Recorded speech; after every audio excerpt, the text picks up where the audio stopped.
Perfeito. Então, vamos dar início. Eu queria agradecer muito a Caterine por ela ter aceitado o convite para participar dessa palestra, para contar um pouquinho para a gente sobre a pesquisa dela. A Caterine é doutora em Linguística Aplicada pela PUC de São Paulo. A gente estudou junto, né, Caterine, na PUC. Então, eu lembrei muito desse seu trabalho de pesquisa. Ela fez mestrado, né, em Linguística também lá na UFMG, na Federal de Minas Gerais. Então, mineira, paulistana, né, Caterine? Um pouquinho de cada coisa. Super! Do mundo. Exato, do mundo. A Caterine fez uma parte da pesquisa dela também na Irlanda, né, com o doutorado sanduíche, lá na Mary Immaculate. Então, ela vai contar um pouquinho para a gente da experiência dela na pesquisa com tradução.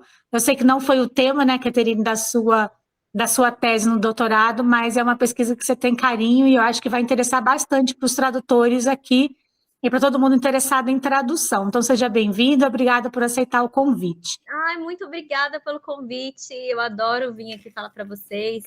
E esse início de carreira é muito especial, né? A gente fica com muitas dúvidas, várias possibilidades. Então, é bacana mesmo poder ouvir quem a gente puder, né? Para ver o que a gente gosta, o que a gente quer fazer, o que tem por aí. Obrigada, Si, pelo convite. Obrigada, pessoal, por estar aqui. É um grande prazer. Então, como a Si falou, eu sou mineira, fiz minha faculdade lá na FMG e sou louca também, que enquanto eu fazia letras eu fiz moda. E aí, então, vou contar um pouquinho como que essa pesquisa surgiu, por que eu tenho tanto carinho por ela. Quando eu entrei na Letras, na Federal, eu não sabia muito o que fazer com isso, né? Eu estava dando aula de inglês e é isso. E aí a Federal, ela oferecia bacharelado em tradução também. Que legal, eu vou fazer isso. E fiz. Só que aí eu não tinha muita noção do mercado, não tinha noção de nada, né? A gente entra assim meio sem saber muita coisa, especialmente eu. E fui descobrindo que na UFMG a tradução ela é mais como uma pesquisa, pelo menos na minha época era mais pesquisa. Eles não formavam a gente para sair de lá tradutores no mercado, né? Eles ensinavam a gente a pesquisar a tradução estilística dos tradutores. Então, as aulas na área de tradução eram muito focado nisso. E aí eu comecei a ficar assim, desanimada, né? Ai, eu quero trabalhar, eu quero aprender. E aí não vou mexer com isso aqui, não. Eu vou procurar tradução em outro lugar. Mas aí eu estava começando a me apaixonar pela literatura lá. Principalmente as aulas do professor Júlio Gerra. Ele dava aula de crime na literatura e horror na literatura. Eu pensei, o que eu vou fazer para o meu TCC, meu Deus do céu?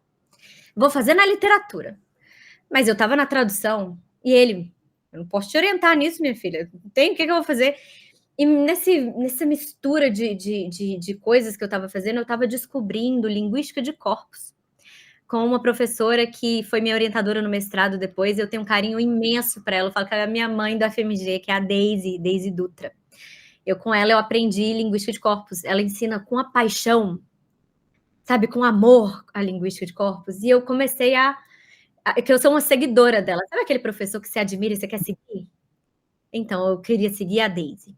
Fazia tudo com ela, os trabalhos de extensão. E aí, eu vou juntar a literatura com corpos e a tradução, né?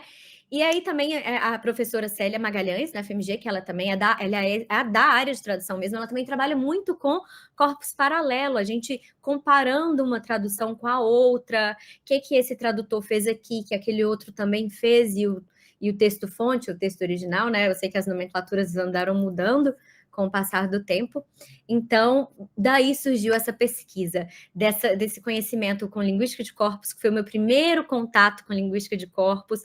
Daí eu continuei seguindo a área da linguística de corpos, fiz o mestrado com a Daisy, e agora eu fiz o doutorado com o Tony, que eu fui colega da Si, também na área de linguística de corpos.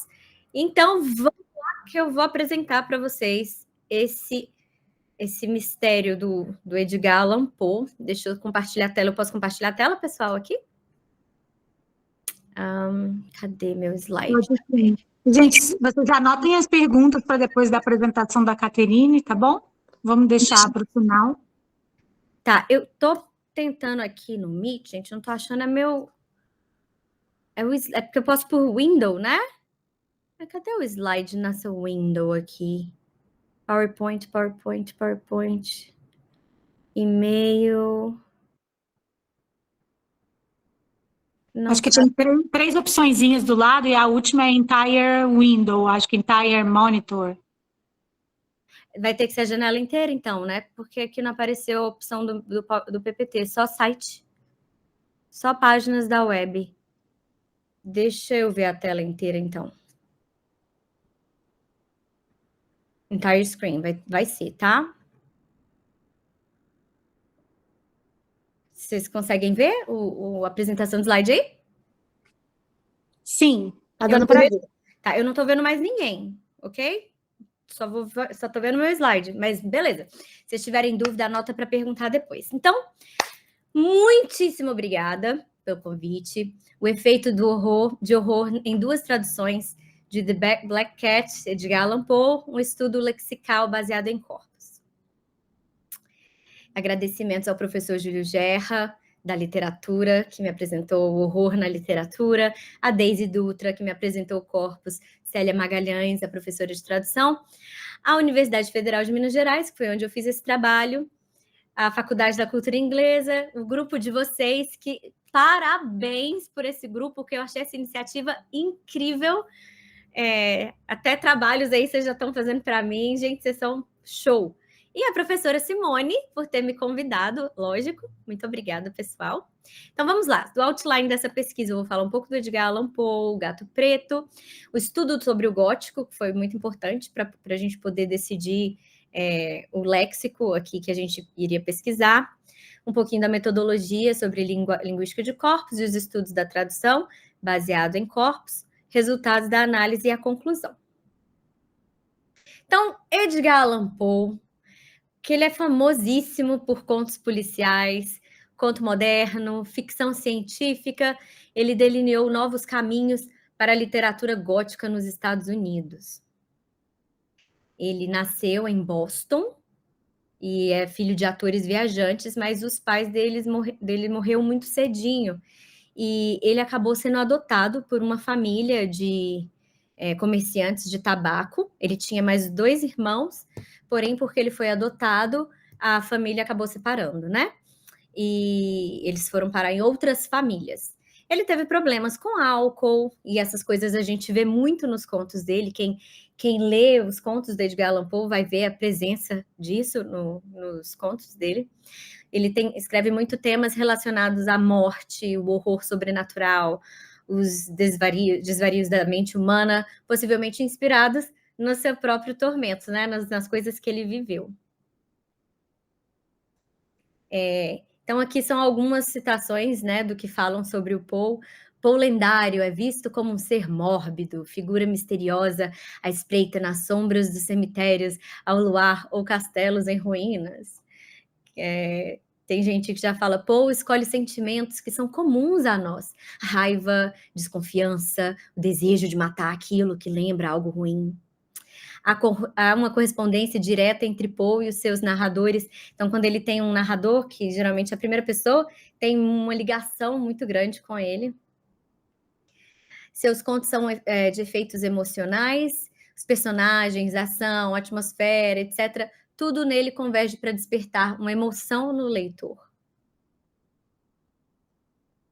Agora, o Gato Preto, visto por Silveira e Barros.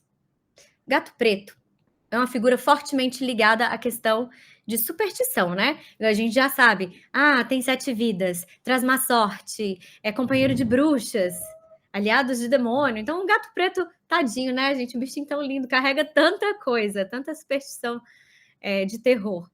E o nome do gato que Poe deu no conto é o Pluto, que da mitologia romana se refere a Deus do inferno. E também no conto a gente tem um jogo de cores, o preto simbolizando tristeza, melancolia, escuridão, trevas, o vermelho, cor do fogo, numa alusão ao sangue, à morte, né, que ele fala muito da parte de sangue, e a cor branca, que quem leu o conto sabe que aparece uma mancha, uma faixa branca em volta do pescoço do gato, né? Que remete a uma pureza, a salvação, evocação a Deus, é uma busca do transcendental, do perdão. Apesar de que no conto aparece como uma forca, né? Mas a cor é branca. Agora, os estudos sobre o gótico. Gótico seria tudo o que dissesse respeito à Idade Média, vista como a Idade das Trevas e associada à brutalidade, às superstições e ao feudalismo. Então, foi necessário a gente pesquisar o gótico por causa dessa questão da literatura, né? Que eu estudava com esse professor que eu falei, que é o horror na literatura, crime na literatura. Então, por causa desse horror, disso tudo, tinha muito a presença do gótico. Então, foi importante para essa pesquisa. O romance gótico procurou também levar as sugestões de terror, as cenas cada vez mais arrepiantes, tanto de tortura e crime, como de horror sobrenatural, ou até mesmo uma natureza descontrolada que nenhuma força humana dominava. E a paranoia, barbárie, tabu, mulheres em perigo, tudo isso está presente no Conto do Gato Preto. Tudo isso. E aí, o que o Marx 99 fala. No conto de Poe, o gato é dotado de um caráter monstruoso. Para caracterizá-lo, em sua monstruosidade, o narrador recorre a expressões adjetivas e superlativas, a comparações. O felino é um monstro de horror e repugnância. A mancha branca, tomando uma forma nítida de uma forca, transformando-o, segundo o herói, numa lúgubre e terrível máquina de horror e de crime, de agonia, de morte. A aparição do animal na parede da casa arruinada, depois de enforcado, desperta assombro e terror.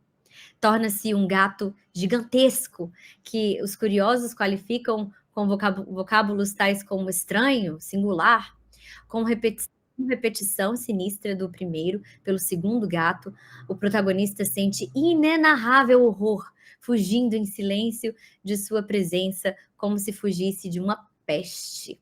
O gato é, enfim, a imagem de uma coisa odiosa. Então, o livro, o conto, o tempo inteiro a gente vai lendo, a gente vai ficando angustiado. Mas tinha um gato, agora tem outro gato, o gato apareceu ali, e fica aquela perseguição. A gente vê a presença da paranoia, né? Então, bom, para metodologia, então, primeiro a gente falando sobre linguística de corpos, estuda uma língua ou uma variedade linguística com base em evidência empírica, obtidas mediante exploração por computador de conjuntos de dados linguísticos textuais coletados de forma criteriosa. Essa é a definição dada por Tony Berber Sardinha em 2004.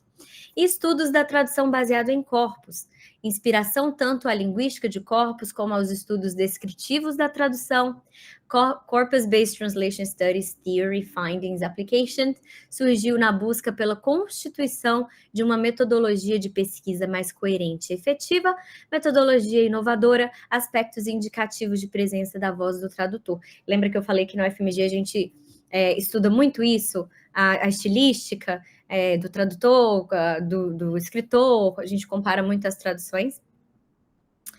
E agora o trabalho com um corpus paralelo bilíngue foi feita com ele, né? Então eu tenho o texto fonte, o The Black Cat, mais duas traduções. The Black Cat de 1842, o original, e o Gato Preto de Guilherme da Silva Braga, presente em O Gato Preto e Outros Contos, da editora Edra, e O Gato Preto de Jorge Ritter, presente no livro O Enterro Prematuro e Outros Contos do Mestre do Terror, da editora Besouro Box, 2012. O corpus tem, o tamanho dele foi de 11.375 tokens. Essas são as imagens dos livros, né? Aqui o primeiro livro, The Black Cat, e o outro O Gato Preto e Outros Contos, com a tradução do Guilherme, e O Enterro Prematuro de Edgar Allan Poe, do tradutor Jorge Ritter. Aqui tem um quadro demonstrando mais ou menos a quantidade de palavras de cada um. Então, a quantidade de palavra do texto-fonte, 3.929, do texto do Guilherme, 3.670, do Jorge Ritter, 3.776, quantidade de sentenças, quantidade de parágrafos, um aproximado, mas a gente consegue ver que o texto-fonte tem mais palavras, mas enfim, vamos lá. Então, sobre os tradutores. O Guilherme da Silva Braga, ele nasceu em 1981, em Porto Alegre, é poliglota e começou a traduzir literatura profissionalmente em 2005. Os seus primeiros exercícios em tradução literária foram um conto do H.P. Lovecraft, ele gosta dessas coisas, né? Poemas de românticos ingleses e algumas peças de Strindberg, e sua primeira tradução literária, publicada foi em volume de contos Os Seis Bustos de Napoleão, de Arthur Conan Doyle. Me adoram mistério e um crime, né? Bom, nessa minha paixão pela minha pesquisa, né, na busca de entender melhor os tradutores, como as coisas foram feitas, eu consegui contato com o Jorge Ritter pelo LinkedIn na época, se eu não me engano, e ele me deixou fazer perguntas para ele, e esse foi um dos trechos que eu peguei, mas vamos lá. Ele começou a traduzir profissionalmente em 2000, com textos técnicos de administração, finanças, negócios, e depois ele começou a traduzir ficção também. De acordo com o próprio tradutor, que concedeu a entrevista por e-mail, there you go. Traduzir Poe é um desafio. Creio que as mesmas qualidades que o tornam tão bom de ler dificultam sua tradução. Por exemplo, o uso de imagens, sutilezas, frases lapidadas ao extremo. Dada essa dificuldade, foi fundamental, a meu ver, o apoio que tive de um colega tradutor, Baltazar Pereira, na revisão e discussão de dúvidas, assim como a leitura da editora Elaine Maritza, que deu o polimento final ao texto. Foi um trabalho de equipe mesmo. A tradução é um trabalho que pode ser muito solitário e difícil. Contar com o apoio de outros profissionais no processo ajuda demais. Então, eu sei que vocês que já devem estar traduzindo, né? Vocês devem compartilhar de sensações e sentimentos parecidos. E foi muito legal conseguir falar com ele. Ele foi super atencioso. E foi importante para mim. Olha, consegui entrevistar um dos tradutores com quem eu estou trabalhando. Bom, compilando o corpus, né? Então, primeiro...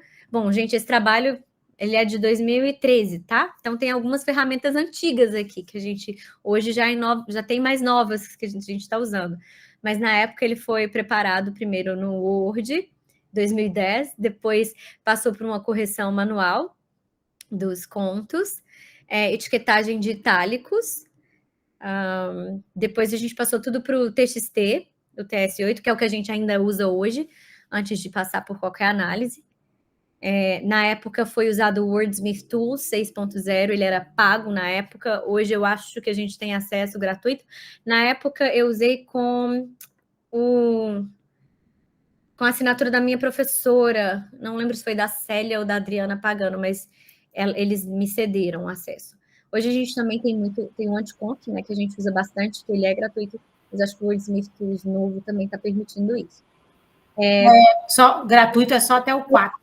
Só até o 4? Sim, então... o 4 aqui é grátis. Aí do 4 em diante, né? O 5, o 6, até o que está hoje, eu acho que é o 7 só. Não foi muita coisa, não. Aí é pago. Entendi. Mas o 4 é grátis. Então que ótimo. Eu usei esse por recomendação na época. Eu sei que o Anticonf na época não estava tão bonzinho igual hoje ele é. Hoje ele tá muito bom, o Anticonf. Não é o favorito do Tony, não. Mas tá servindo muito bem. É bom, a verdade é que é bom. Ele é bom mesmo. Na época não era tão bom assim, não. Por isso que eu acho que eles optaram mais pelo Wordsmith mesmo. Aí foi feita uma word list das palavras e a seleção de adjetivos e substantivos, porque eles dizem bastante para a gente, eles descrevem as cenas, descrevem os sentimentos e, enfim, os substantivos para saber o que está sendo descrito, né? E aqui tem uma tabelinha de algumas das palavras, da ordem de palavras, né? Mais frequentes. Vocês podem ver que tem semelhança. O primeiro foi house, mas nas traduções teve gato e animal. A gente pode ver também que no texto-fonte tem a palavra beast. Aqui ele manteve gato, e por aí vai. Então, essa é a listinha, um exemplo de lista que a gente fez. Aqui são as palavras que a gente selecionou. Cat, wife, beast, wall, Cellar, Soul, Creature, Horror, Terror, Corpse, Spirit, Crime, Hatred, Hideous, Monster, Murder, Perverseness, Remorse, Agony, Atrocity, X. Aqui foi quando a gente colocou um do lado do outro para comparar. Isso a gente fazia muito na FMG, nos trabalhos de tradução, com os corpos paralelos. Então, a gente colocava os parágrafos correspondentes. Aqui na parte de Beast, ele traduziu como animal, o outro tradutor também manteve como animal. Bom, como resultados da análise, apesar de cada tradutor ter feito escolhas diferentes, e a gente viu que tiveram algumas diferentes aqui, ou na listinha que a gente viu comparando, mas deixa lá. Apesar deles terem feito escolhas diferentes, em alguns casos, quanto ao modo como traduziram as palavras selecionadas, ambos nem ignoraram nem omitiram as mesmas. Então, eles fizeram questão de manter lá. Se o original tinha beast e eles quiseram colocar animal, eles não omitiram nada, eles mantiveram. E aí os vocábulos do texto-fonte e seus equivalentes no texto traduzido 1, texto traduzido 2, possuem frequência semelhante. Por exemplo, crime, gato, parede, tudo isso eles estão se referindo a túmulo, né? Como se fosse um túmulo no texto. Porão é um local sombrio, isolado, onde os corpos são emparedados. Solidão, opressão e assassinato da esposa está presente. Acesso de raiva e ódio e inconstância nos pensamentos do narrador está presente, estão presentes na tradução, que tudo isso foi o que a gente estudou sobre o gótico, né? Então, tudo isso que está no texto do Poe está presente nas duas traduções. O leitor ele é colocado em uma situação de ambiguidade em relação aos temores dentro do texto e em que as atribuições de perseguição ficam incertas e o leitor é convidado a compartilhar as dúvidas e incertezas com que permeiam a história aparente. E a gente percebeu que teve isso nas traduções também. Os tradutores de ambas as traduções compreenderam a importância de tais vocábulos do texto-fonte e mantiveram-nos nos textos traduzidos. Pode-se observar que as palavras escolhidas e o meio em que são usadas transmitem o sentido de horror. Mesmo com variações entre uma tradução e outra, os tradutores parecem ter tido sucesso em manter um sentido de horror através de suas escolhas. Há, de fato, uma relação entre as traduções e as pesquisas em horror presente no conto, The Black Cat. Os tradutores foram capazes de manter o sentido presente no conto original através de suas escolhas lexicais. A presente pesquisa contribui para afirmar a importância da conservação semântica do tema horror presente na obra de Edgar Allan Poe pelos tradutores de língua portuguesa, mantendo próximos os textos traduzidos em língua portuguesa do texto-fonte.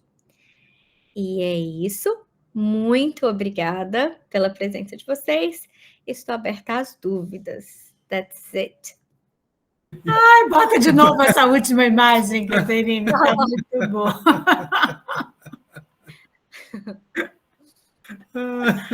Tudo a ver. O Edgar Allan Poe, Stephen King, Lovecraft, correndo atrás do coelhinho rosa. Adorei pensar em quem escreve. Isso aí, guys. Thank you.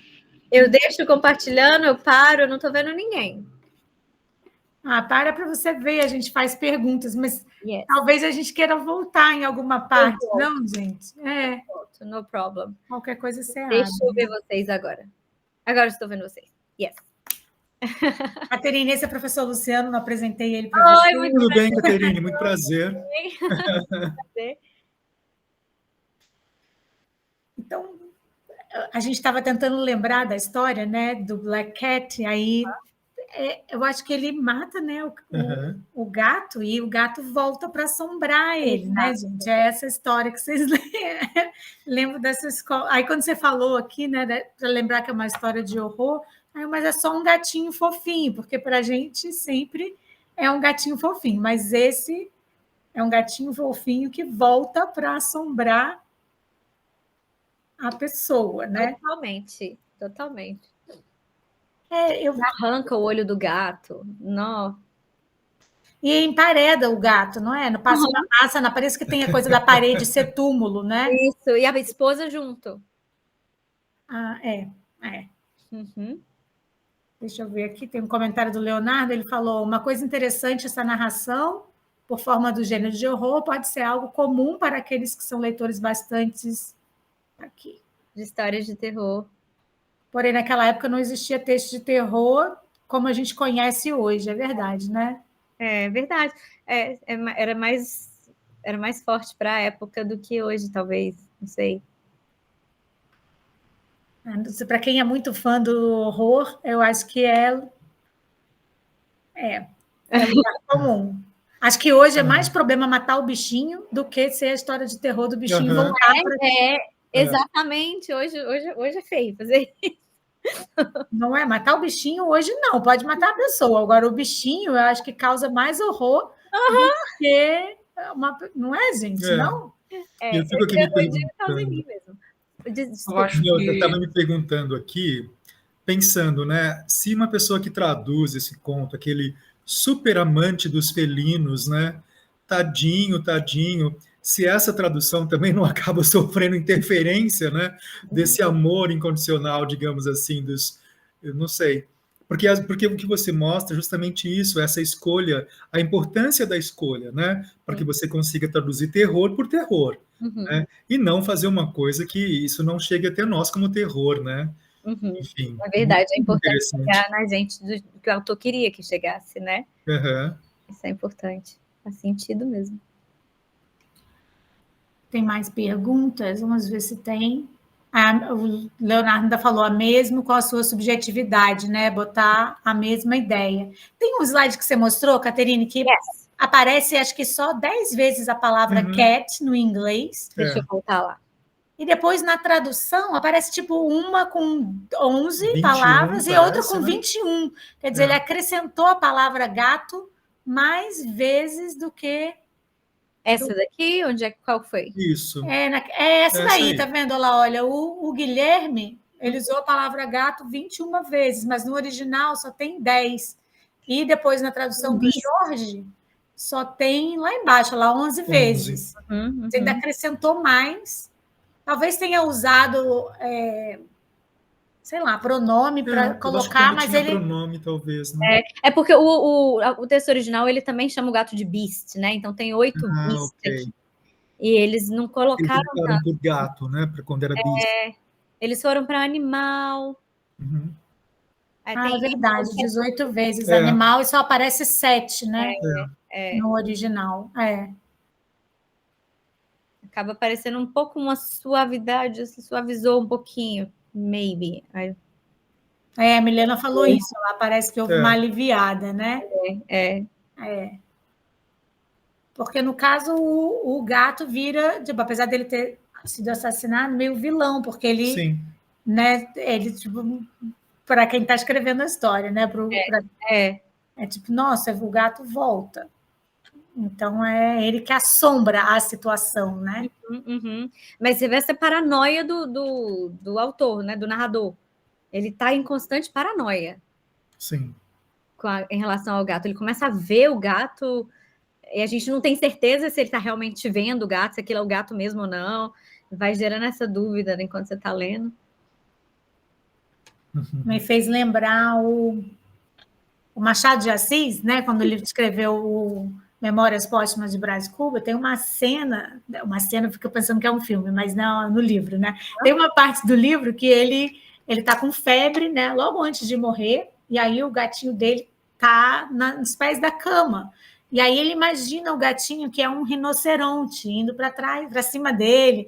E tudo ele vai vendo o tempo todo que ele está com a febre, é tipo um vilão esse rinoceronte. Mas aí quando ele acorda da febre, ele vê que é só qual que é o gatinho dele? Do Memórias Póstumas, sei lá, Romeu, eu dei um nome no gatinho dele, eu não lembro agora o nome do gatinho, mas ele vê que ele virou uma tipo uma besta, né? Tipo, um rinoceronte gigante, e depois não é nada daquilo, porque era só a febre, mas ao mesmo tempo ele vai descrevendo, só que ele fica páginas e páginas descrevendo o que ele está sentindo, que né, tem uma mulher que leva ele, que vai viajar, mas é porque ele está com a febre antes de morrer. Então, ele vai contando e vê. Então, acho que... E também quando é o gato preto também tem essa superstição, né, do terror ser black, não é um gatinho fofinho malhado, né? O malhado, o branquinho, o laranjinha, são todos lindos, mas o preto, não, o preto é... A Lívia botou, eu acho interessante essa escolha como animal, porque tira um pouco da caracterização com um gato de estimação. Verdade. É verdade. É realmente uma imagem de horror presente ali, não é o... É de fato isso. E tem campanha, você já viu campanha que tem para não matar o gato preto? Sim. Porque as pessoas têm superstição, né? E aí elas... Elas matam? Na vida é sempre... Fala, Milena. Não, é só que eu ia mencionar, porque, por exemplo, eu fazia parte de uma ONG de resgate aos animais, e tinha essa diretriz lá, do tipo de gato preto. Eu tô dizendo que chegar querendo adotar um gato preto pra gente fazer uma pesquisa mais profunda, porque corria esse risco. Quais os motivos que levam essa pessoa a querer adotá-lo, né? Ou judiação. É verdade. Gustavo perguntou se teve alguma razão, olha lá, devem existir várias traduções desse conto. Existiu algum motivo específico para você escolher essas duas? Não, nenhum específico. Achei, tive fácil acesso.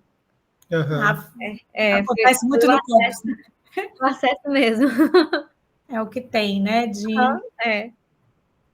Nada específico. Eu fui atrás de duas traduções, e aí depois eu pesquisei os tradutores e fiz.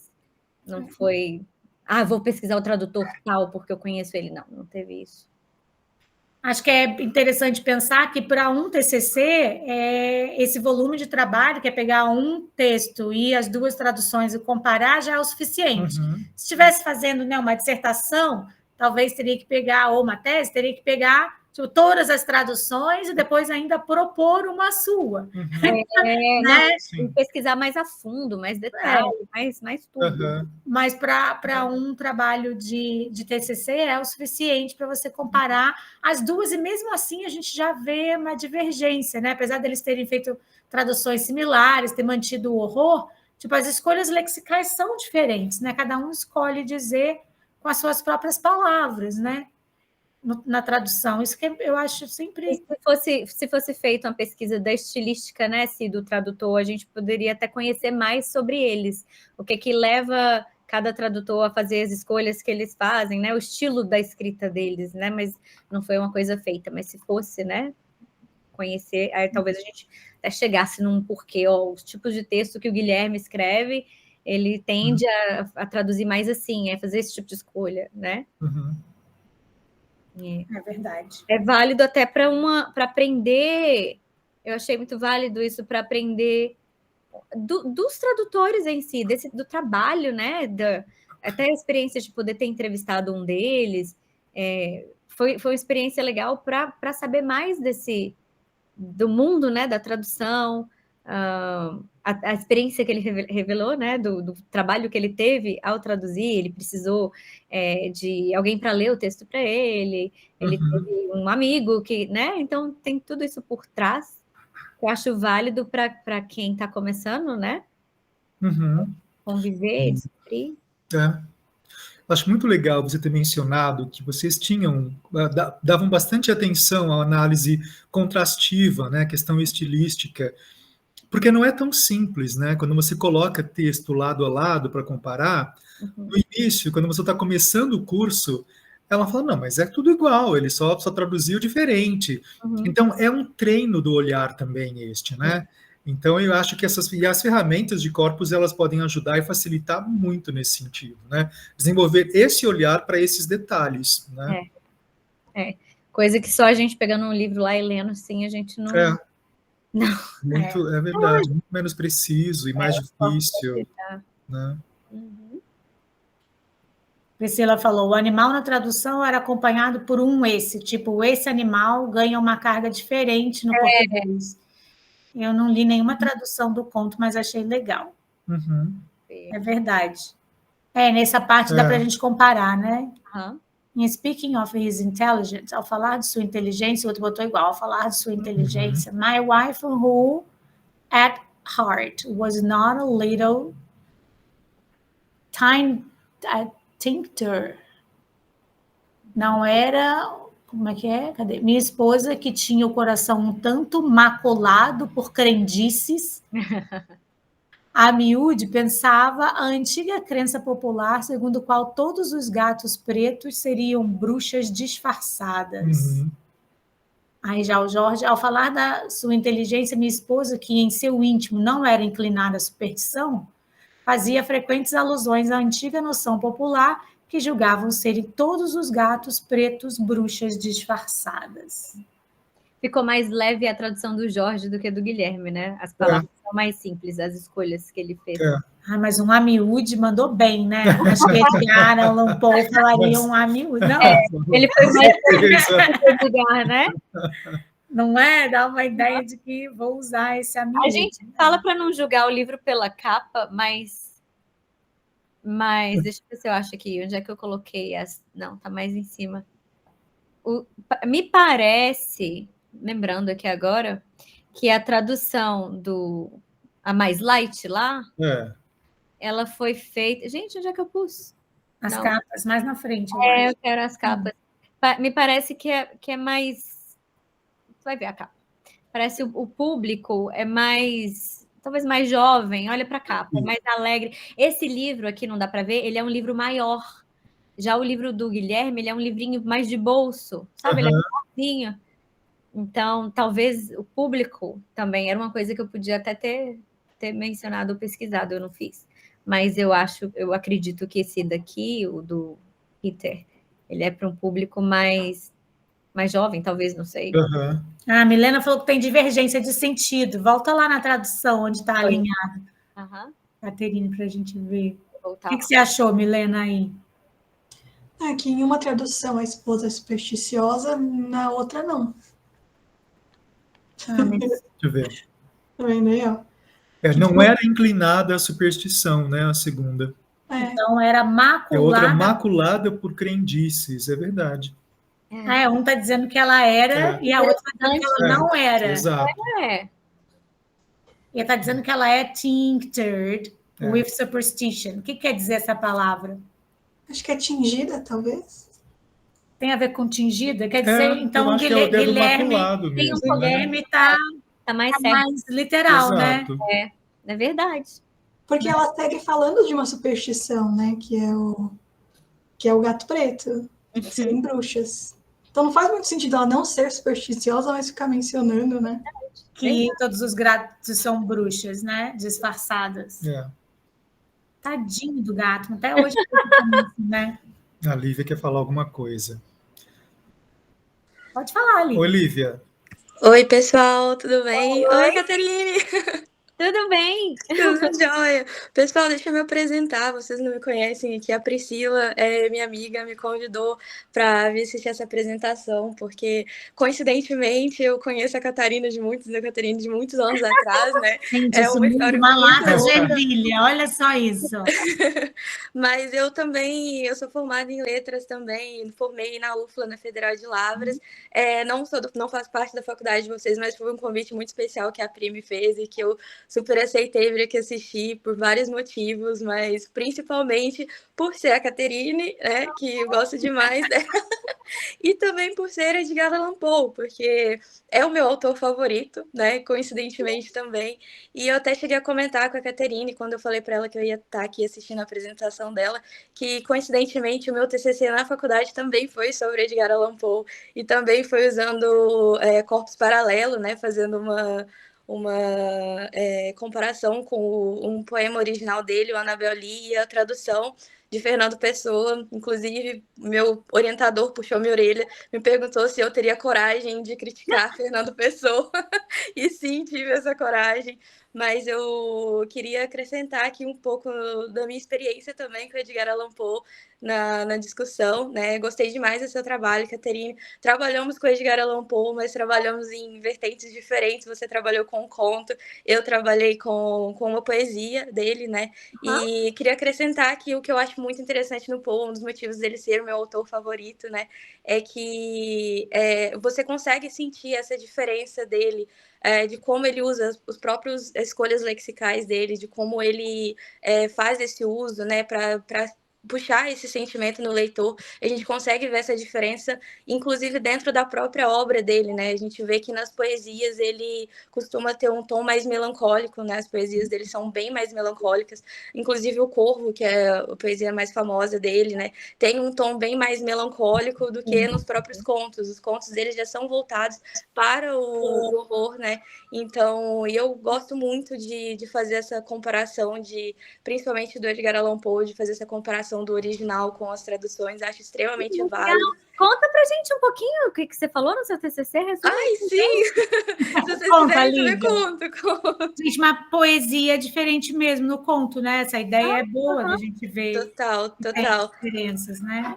Então, o meu também foi com um pouco de corpus paralelo, mas eu fiz a minha comparação usando a poética cognitiva, que é um campo dentro da poética, né, que a gente estuda dentro da poética, que faz uso, a gente faz uma análise de como as escolhas lexicais dentro da poesia podem inspirar sentimentos diferentes no leitor. Então, eu usei essa tradução do Fernando Pessoa, porque desde sempre tive as minhas críticas em relação a esse poema específico que ele traduziu. Fernando Pessoa, como um grande tradutor, né, era a profissão dele, a profissão dele, apesar de ser autor, ele era tradutor profissional, né, e eu sempre me incomodou um pouco, apesar de tudo, a tradução de Annabel Lee, de Fernando Pessoa. Então, eu fiz essa comparação específica para poder mostrar como que pode ser incentivado sentimentos diferentes, né? No original, não sei se vocês conhecem o poema da Annabel Lee, mas no original, o Edgar Allan Poe, ele repete o nome da Annabel Lee o tempo inteiro, e para mostrar que ele realmente, aquele sentimento era relacionado à pessoa Annabel Lee, né?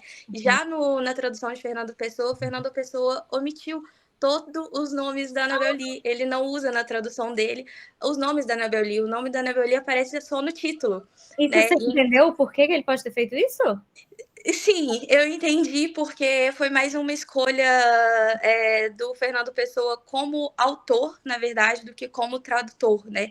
Ele, no momento que ele faz a tradução da Annabel Lee, ele se coloca lá como autor, né? Então, apesar de ter as suas semelhanças com o original, conseguir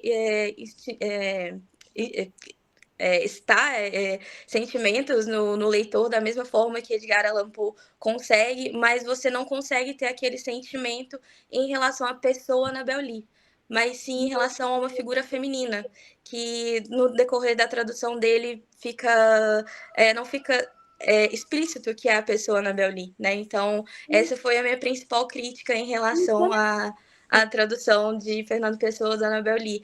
E, coincidentemente, quando eu escolhi trabalhar com a Annabel Lee, com a tradução de Annabel Lee no meu TCC, foi proposto para mim, pelo meu orientador, trabalhar com um dos contos do Edgar Allan Poe. E apesar de ser extremamente fã de Edgar Allan Poe, de modo geral, Escolheu poesia. Eu escolhi a poesia porque eu achei que seria aquele incômodo. Exatamente. Né? Eu queria trabalhar atualmente. Graças ao meu TCC e à minha experiência como tradutora durante a minha graduação também, hoje em dia estou terminando, graças à minha pós em tradução também, então estou aí dentro da área de vocês também, mas eu acho muito desafiador quando a gente escolhe um autor tão renomado quanto o Edgar Allan Poe, seja para analisar poesia, seja para analisar conto, né, e a gente não pode ter medo de fazer essas análises, que eu acho que elas são extremamente relevantes, né, para engrandecer o meio da tradução, né? Porque é um meio que a gente busca o tempo inteiro buscar reconhecimento, né? O tradutor, ele chega a ser invisível na maior parte das vezes. Então, a gente precisa buscar o reconhecimento do tradutor e entender também que o tradutor, às vezes, ele precisa ser invisível, né? Dependendo da situação, ele precisa ser invisível. Mas eu gostei demais do seu trabalho, Caterine. Muito obrigada pela apresentação. Para assistir uma apresentação do céu. Eu te mando meu TCC, você pode ler. Quem tiver curiosidade. Lívia, que bom que você veio, fico feliz da sua participação. Que bom que vocês duas se conhecem, né, Caterine e Lívia, e se reencontraram aqui, né, de surpresa, sendo a Priscila mediadora disso, né? Depois olhar o nome da outra e ver. Muito bom. E o Edgar Allan Poe unindo as duas, né, que são duas fãs desse autor para escolher esse texto. Essa coisa também da Lívia ter falado, ter lembrado a gente, né, do conto ser diferente da poesia, é interessante a gente pensar, né, no tipo de texto diferente, no gênero diferente, que também vai ter desafios diferentes, e também como é válido a gente ter traduções e retradução. O ato de retraduzir é um ato importante para a gente, tradutor, ver as retraduções, né? Então, você vai vendo que, nesse exemplo que a Caterine deu, né, do texto ser traduzido pelo Guilherme, depois pelo Jorge, e o Gustavo lembrou bem aqui, tipo, deve ter muito mais traduções, né? Poderia até ter proposto a própria tradução, mas existem outras traduções, você vai ver que todas dão uma abordagem diferente, um momento diferente no tempo, esse recorte também do tempo influencia demais, né? Igual Lívia falando de uma poesia traduzida, né, há tanto tempo atrás pelo português, aí você vai ver que é diferente de alguém que pega agora 2024, com a experiência que tem, com a comparação, né? A gente poder olhar o que as outras pessoas fizeram e depois pensar no seu, também é outra situação, né? E fazer suas próprias escolhas. Tipo, mesmo que eu não olhe de ninguém, vou fazer as minhas, de como eu senti essa poesia, ou de como eu senti esse conto, e pensar, né, como as escolhas podem afetar mesmo quem está lendo, que vai ter a impressão do autor, né? Também, do autor. E essa coisa da Lívia ter falado, né? Tipo, ele pensa como autor. Tipo, era uma... E vários tradutores pensam assim, que se apoderam tanto do texto a um ponto, né? Mas são autores daquela tradução. Né? A verdade é que são, né? Tem uma entrevista com o João Baldo Ribeiro, que pergunta para ele naquele, né? O respeito pelo original, né? Ele pergunta para ele como tradutor dos próprios textos, né? Tipo, você não sente nenhuma culpa assim de ter trocado, de ter feito as coisas. Ele, tipo, não, culpa nenhuma, eu fiz o meu melhor para traduzir esse texto, sabe? Eu peguei aquele pedaço. E aí depois ele fala uma frase ótima, que é: o texto é meu, eu mudo o que eu quero. Sabe? Ele meio que, na verdade, com ele é esse caso, né? No caso aqui, tipo, o texto não é do Guilherme, o texto não é do Jorge, é do Paul. Mas mesmo assim, ele tem esse poder para ser o Paul do jeito que eu entendi. É que é difícil admitir isso como tradutor, né? Que é o texto que eu entendi, o texto com as palavras que eu escolhi, mas não deixa de ser Edgar Allan Poe. É Edgar Allan Poe, mas com o meu olhar, com a minha subjetividade, né? Com a do Guilherme, a do Jorge e a de todos os tradutores. É inocente a gente achar que a tradução não é isso. É verdade. É muito inocente mesmo. E não é a gente achar que não, eu estou lendo Edgar Allan Poe, obviamente. Eu não vou falar nunca que eu estou lendo Guilherme ou Jorge. Eu estou lendo, sabe? Eu estou lendo Simone, estou lendo Milena, estou lendo Lívia. Não, estou lendo, né, o autor, e a melhor versão foi essa que essa pessoa conseguiu fazer. Sim. E que bom que tem outras, né? Que eu posso escolher outra e comparar. Mas inocente a gente achar que... Né, que não tem... ou que há uma tradução definitiva de algo, né? Ou que só uma certa, né? Não tem. Essa que é só uma certa ou só uma definitiva. E que bom que tem outras, né? Para ter sempre mais retraduções em tempos diferentes, com outras possibilidades, né? Com outras... com acordo ortográfico novo, jeito de escrever novo... Né, da atualidade, né, que vem dessa época onde a coisa está acontecendo agora. Isso é bom pensar. E meio que dá uma liberdade para a gente, né? Você vê que veio outra pessoa, também foi publicada e saiu de outro jeito, meio que também pode ter o meu jeito. Então, tudo bem, né? E pode mesmo, né, ter o meu jeito de falar. Cada uma das traduções, né? Tem o seu dedinho ali, lógico, né? Eu comento às vezes que anos atrás fui fazer um curso também de tradução, prática de tradução literária. Mas na época eu achava assim, não, tem uma tradução consagrada, então aquele medo da literatura. O professor um dia levou várias, olha, todas elas eu trouxe aqui para vocês 5 traduções desta obra, todas publicadas. Eu comecei a ler e falei, caraca, mas elas são muito diferentes. Então foi quando eu falei, que legal, eu posso traduzir também.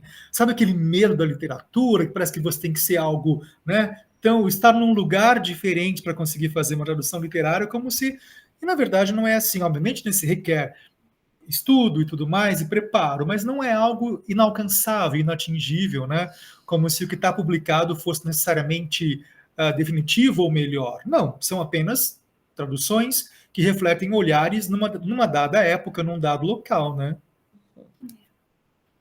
A gente não, meio que não tem a consciência que é assim, né? Quando a gente está lendo, parece que é a verdade. Aí tem a ilusão do texto de partida ser sempre estável. E não é, né? Porque aí eu li, aí eu, Simone, com a minha experiência, aí a Lívia lê a experiência da Lívia, a Caterine lê a experiência da... Cada um vai ter, juntando com as suas coisas, né? O seu jeito de pensar. A ideia da essência, né? O essencialismo, né? Em relação à obra de partida. Que vai ter uma verdade, né? Mas a gente não tem essa conversa se o texto fosse religioso, né? É verdade. Porque aí vai no... Não é? Com texto religioso, meio que foi Deus que disse, né? Então, a gente tem a ideia de que não pode mexer nele. Aí é difícil, gente. Né? É verdade. Difícil a gente pensar nisso, né? Porque, tipo, como assim? Tem várias interpretações e cada um que traduziu, escreveu de um jeito. Como? Não. Né? Até o autor mesmo depois escreve. Lá, criticou fogueira. Não pode, fogueira, exatamente, Priscila. Só a Heredes falando, não pode. Mas aí a gente vai ler e compara com os anos, né? A diferença de cada um reescrever, e até porque era muito de copistas, né? Quando era a primeira tradução dos textos mais antigos, em línguas diferentes depois, enfim, várias outras explicações. Mas como é bom a gente ter retraduções. As retraduções fazem que a gente consiga comparar e fazer essas conclusões que, sem elas, a gente não chegaria, fica só uma verdade. E até ter aquela que seja a que a gente mais gosta, por algum motivo, que a gente às vezes nem sabe explicar, né? Mas a gente tem a opção de escolher e falar, esta, eu gosto mais desta. Não sei porquê, mas acontece isso também, né? Você falou em livro sagrado, então quem gosta, por exemplo, tem o hábito, teve de ler a Bíblia, acho que vai ter uma tradução que fala, esta aqui é a que eu gosto mais, por algum motivo. Né? Então, isso também é muito importante, que as traduções atinjam também diferentes públicos leitores. Né? Lembrei daquele texto que você falou acho que todo mundo já deve ter visto, do Lewis Carroll, que é aquele Jabberwocky, que é palavra inventada também, né? E quando traduz, aí você olha, tem, sei lá, 10 traduções diferentes e uma não tem nada a ver com a outra, né? Chama de outro nome, né? Dá um outro nome para essa beast. Como é que é? Aguardarte, sei lá, não lembro mais, mas são várias, né? Incrível. E cada uma de um jeito, parece que você está lendo uma outra poesia, né? Nem a poesia, né? Porque não é a poesia porque está em é poesia e ela... métrica, né? E você vê que engraçado, tem tantas, eu já li algumas, mas a minha favorita é dos Irmãos Campos. Para mim leio aquela e falo, nossa! É bom quando a gente vê as retraduções e consegue olhar. Minha mãe lia 2 Bíblias ao mesmo tempo, a Priscila, sempre comparando, ela devia ter sido dessa área. Tá vendo? Legal. Aí agora é ela, agora é a Priscila que tá. Muito bom. Que discussão boa, né, gente? Da gente ver as palavras que se repetem, onde que tá, como pode traduzir, muito bom. Então, vou agradecer a Caterine pela disponibilidade dela, por essa hora dedicada, por trazer para a gente a ideia. Vou agradecer a Lívia também, por ter aparecido atraída pelo... Opa, olha, a Caterine aqui, vou aparecer lá, muito bom. Obrigada a todo mundo que veio, aos alunos que estão aqui do fora, né, do horário, para esse curso de extensão, quem está fazendo como extensão ou com hora complementar. Obrigada, gente. Não consegui participar muito porque eu estou aqui no trabalho, mas eu escutei, adorei, viu? Obrigada, Letícia, Leonardo, pela contribuição, Gustavo. Então, Caterine, muito obrigada, hein? Obrigado, Caterine. Obrigada demais. e sucesso na carreira de vocês, viu? Muito sucesso. Parabéns pela escolha maravilhosa. E, assim, eu sei, pelo que eu conheço da CIF, minha colega, vocês estão muito em boas mãos. Muito. Eu tenho certeza que o professor também, o professor mesmo, concordo com você. Então, com esses dois, eu já tenho certeza que é sucesso para vocês. Obrigada, obrigado, pessoal. Caterine. Muito obrigado, viu? Obrigada mesmo. Obrigada, até a próxima. Obrigada, Caterine. Valeu, abraço. Tchau, gente. Até mais. Boa tarde. Até mais, Tchau. gente. Tchau, obrigadinha.